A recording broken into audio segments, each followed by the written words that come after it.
朋友好，呢條片就叫做巨人殺手，咁介紹2月8號第7場3班千二米賽事嘅呢隻9號馬閃耀天河。咁你喺呢一場呢，咁因為我唔肯定隻馬咩賠率啦，咁就但係呢，就用呢個標題就可能會引起大家嘅關注，因為點解叫巨人殺手呢？因為第7場呢，就好多好馬喺度擺咗喺度，有咩？有星月飛雲啦、忠誠名區啦、勁進王者啦、關鍵所在啦，係嘛？飛馬座啦，同埋超寫意啦。咁你咁多隻馬，咁就唔知嗰啲飛點嗌法。咁但係應該都咁樣數落嚟先到隻閃耀天河。咁變咗呢，仲有隻馬池燈因為排到一檔巴道咩輕磅120咁咁多好手喺度，咁呢場點解會介紹呢隻閃耀天河呢？就唯一一隻可以我就覺得呢隻馬會啄晒呢度所有嘅馬就可以贏嘅，只要佢肯去馬嘅話，因為呂健威又好似擺咗手馬喺度，咁上下射咁啲孖寶應該都好似樣咁有陣時，如果你俾人唱熱咗呢，就變咗人哋會針對性你隻馬嚟跑。即係可能揾馬去撞你逼你走外搭走蝕啲成咁嘢好多嘢嘅。咁即係如果係俾人唱熱就唔好搏啦，因為有咁多好手喺度，咁一定有個賠率俾我買隻馬搏啄晒嗰個市場所講嘅幾隻。咁點解要推介呢隻馬俾大家呢？咁點解同埋我認為係一個巨人殺手呢？就因為呢隻馬呢，嚟澳洲自購馬跑咗2次，咁一次跑第4，一次跑第3，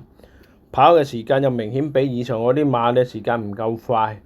，1分09秒4，1分09秒5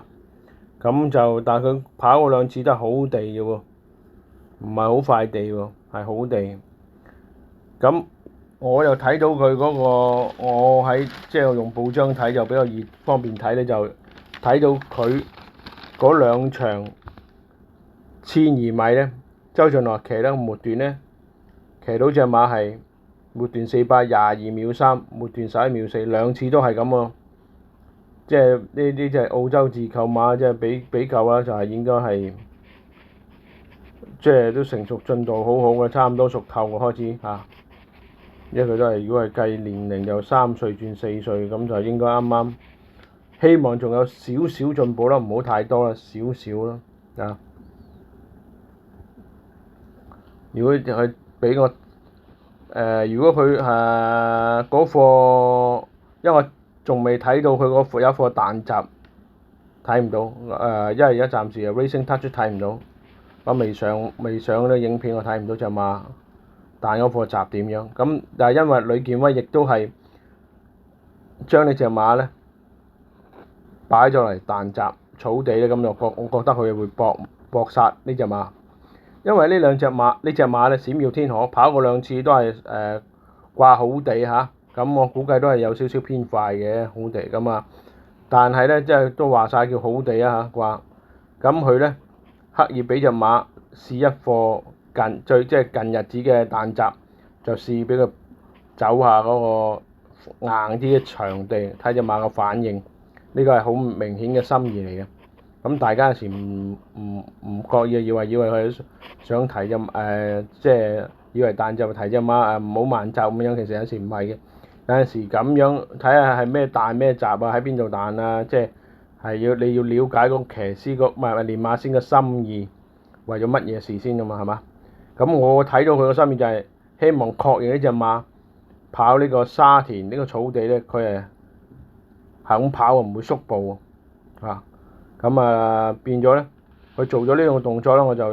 因為我睇唔到個片冇片睇Racing Touch 都冇片睇唔到，咁變咗我就唔可以好確實隻馬係咪適應。咁但係呢，照計呢啲澳洲自購馬呢，應該識跑嘅冇問題。我睇翻佢嗰個血統呢，咁血統咧就一如佢所講嘅一樣啦，一如佢所講啦，就佢都好在佢都話佢嗰啲4次刺襲都冇話係試爛，即係試嗰啲咩泥地爛地襲嗰啲冇。咁我睇到一樣咧就係、佢就喺呢個出賽咧爭一場1200米賽事咧，就係騎師沿途首5、6位外搭望空，直路加速，凌厲衝刺，一出即勝啊！咁咧就同呢隻馬嚟咗香港跑過2次都一樣咧。咁第一次咧跑1200咧，佢就匿喺內欄咁樣走上嚟嘅。咁我上一場咧，即係同中城名區對壘嗰場咧，咁佢就喺外面追嘅，就走3膽啊，跟住移出外檔望空追佢嘅，咁就追唔切，咁就睇落好似係輸蝕少少。咁其實咧，咁你中城名區就一檔慳晒位啦，今次你6檔又未必咁快咁輕鬆攞到貼欄位置嚇，咁變咗可能係會走2搭走蝕少少咁，同埋加多咗6磅。加多咗4磅，咁閃耀天河啊就減多咗4磅，咁來回係8磅噶嘞喎，係嘛？咁同埋今次咧就閃耀天河咧就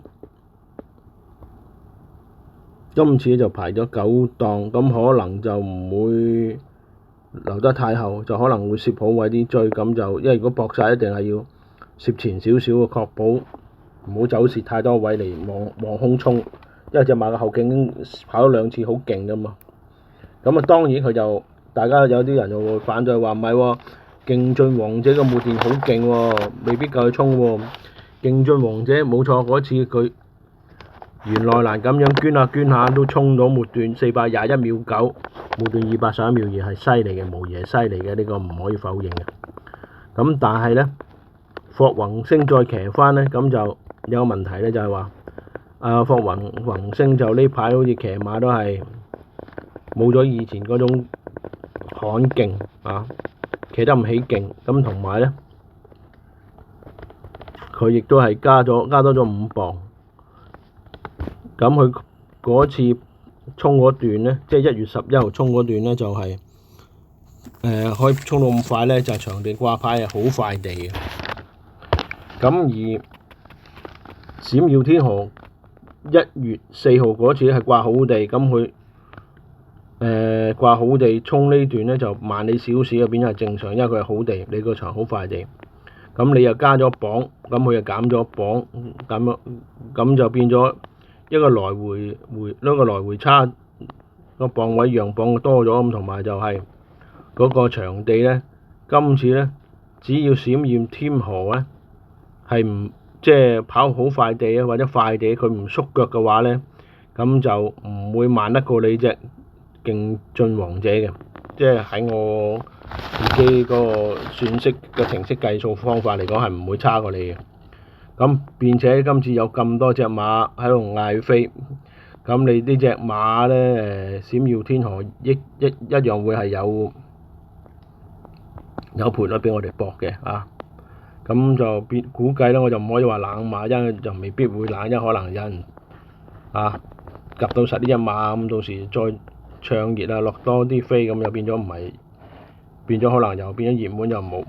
謂俾人笑啦，又次次話冷馬，變咗介紹身都係熱門咁啊嚇，咁變咗話個人殺手就好啲啦嚇。咁同埋今場咧，隻閃耀天河咧係呂健威馬房啦，咁就好在咧。阿姚本輝亦都有出馬，就出咗隻超寫意係放頭嘅嚇，咁變咗咧，今次咧呢隻超寫意一樣會係快放嘅，因為佢排10檔，仍然都係田泰安騎嚇，比嗰次同勁進王者孭多咗1磅，咁上一次都係快步速，咁今次排10檔望空冇理由唔放㗎係嘛？咁唔放就冇計啦。不過應該就姚本輝呢隻就會放快啲，做一個快步出俾隻閃耀天河啦，後上啦，因為閃耀天河都要有快步出，後衝就好啲嘅嚇。咁所以我覺得呢場咧就會係超寫意同呢個閃耀天河咧，亦都會埋位置 Q 嘅，因為 Q 就太多對手，未必一定埋到㗎啦。咁有咩擠擠碰碰咁嘅差池咧，咁啊位置 Q 穩陣啲。咁呢隻巨人殺手閃耀天河咧，就係我推介俾大家嘅馬匹。咁希望有好嘅賠率俾到我哋搏呢隻馬啦。祝大家好運！